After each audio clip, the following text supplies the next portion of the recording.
우리가 드리는 기도가 기도하고 기도해도 응답이 없을 때 우리의 기도는 아무런 소용이 없는 걸까요?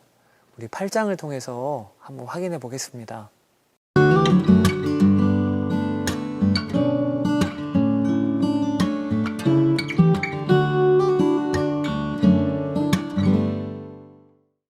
요한계시록 6장에서 첫 번째 인이 떨어짐으로 7가지 봉인 심판이 시작됐습니다. 이제 8장에 이르러 봉인 시리즈의 마지막 7째 인이 떨어집니다. 어린 양이 7째 봉인을 뗄 때 하늘이 약 반 시간 동안 고요해집니다. 폭풍 전야의 고요함이지요. 그리고 7째 봉인이 떨어지자 요한은 나팔 하나씩 받은 7 천사를 봅니다. 그리고 그와 동시에 한 천사가 금양로를 들고 제단에 선 것을 봅니다. 금양로를 든 천사는 모든 성도의 기도에 향을 더해서 보좌 금제단에 드리는 역할을 감당하는 자입니다. 요한은 성도들의 기도가 향의 연기와 함께 하나님 앞으로 올라가는 것을 보았습니다. 그러니까 하나님의 보좌 앞 금제단 위에 성도들의 기도가 하나하나 쌓이고 있는 것입니다. 이제 요한의 눈앞에 새로운 환상이 펼쳐집니다.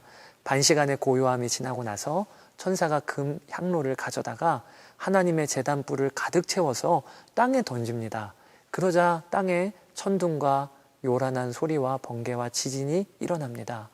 여기 천둥과 요란한 소리, 번개와 지진은 다 하나님이 임재하실 때 일어났던 현상이에요.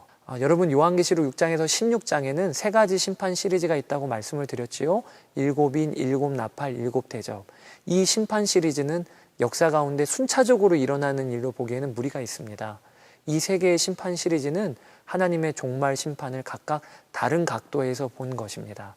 그래서 내용과 강조점은 각각 다르나 각각의 심판 시리즈의 마지막에는 똑같은 장면이 기술됩니다. 어떤 장면인가? 그것이 하나님의 임재가 이 땅에 임했음을 상징하는 현상인 천둥과 번개와 지진이 벌어지는 것입니다. 7인 요한계시록 8장 5절을 확인해 보시고요. 그리고 7째 나팔 요한계시록 11장 19절 확인해 보시고요. 그리고 7째 대접 요한계시록 16장 17절 18절 확인해 보시면 되겠습니다. 이 3개의 심판 시리즈의 마지막에는 공이 하나님의 임재를 상징하는 천둥과 번개, 큰 지진이 기술되고 있어요. 마지막 심판, 즉 최종 심판은 심판자이신 하나님이 친히 이 땅에 임하시는 겁니다. 성경은 이것을 그분의 임재를 상징하는 번개, 또 큰 소리, 지진이 일어났다고 표현하고 있는 것이지요.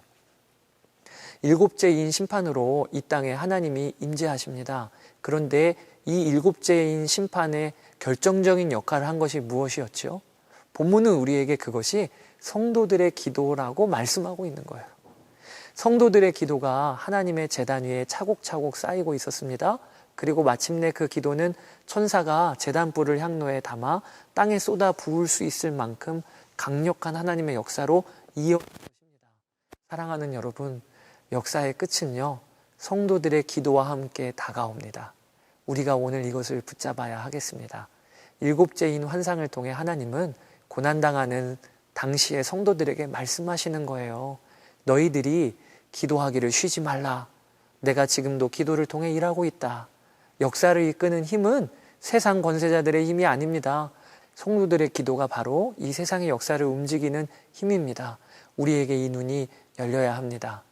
하나님은 우리와 함께 호흡하고 싶으세요. 우리의 기도와 함께 하나님은 역사를 이끌어 가시는 것입니다. 여러분, 기도는요, 차곡차곡 쌓이고 있습니다. 금양로의 성도들의 기도가 이 순간에도 차곡차곡 쌓여요. 그것은 금제단 위로 올려지고 있습니다. 이 기도는 하나님이 역사를 움직이실 때 붙잡고 쓰시는 강력한 도구가 될 것입니다. 그러니 오늘 기도하십시오. 그것이 하나님을 믿는 성도의 가장 강력한 믿음의 활동이자 분명한 신앙 고백입니다. 또 기억하세요. 기도자인 우리는 기도의 결과를 못 보고 죽을 수도 있습니다. 그러나 우리가 올려드린 기도는요, 반드시 남습니다. 내가 드린 기도는 금양로에 담겨 하늘로 올라가고 하늘의 금제단에 쌓여 절대 흩어지지 않습니다. 기도는 사라지지 않고 하나님의 역사를 이루는 도구로 꼭 쓰임을 받게 될 것입니다.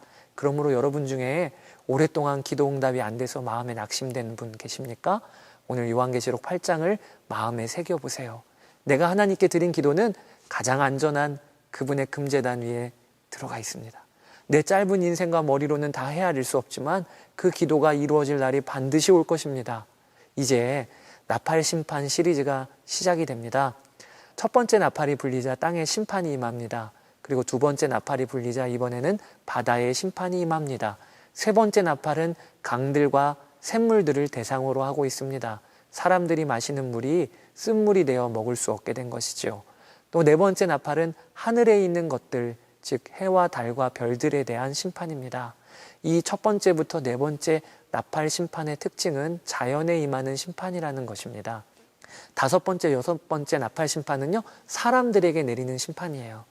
그리고 이 첫 번째부터 네 번째 나팔 심판은 구약 성경 출애굽기의 10가지 재앙을 모티브로 하고 있습니다.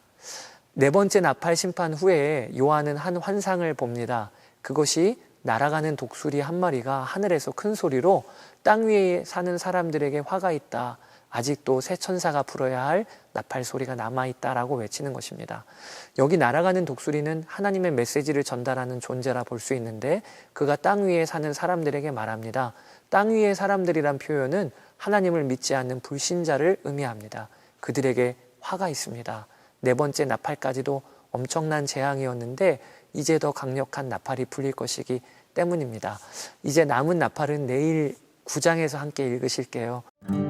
여러분, 성경은 분명히 악한 영과 귀신에 대하여 증거하고 있습니다. 그렇지만 귀신을 두려워할 일은 또 아닙니다. 요한계시록 9장을 우리가 함께 살펴보겠습니다.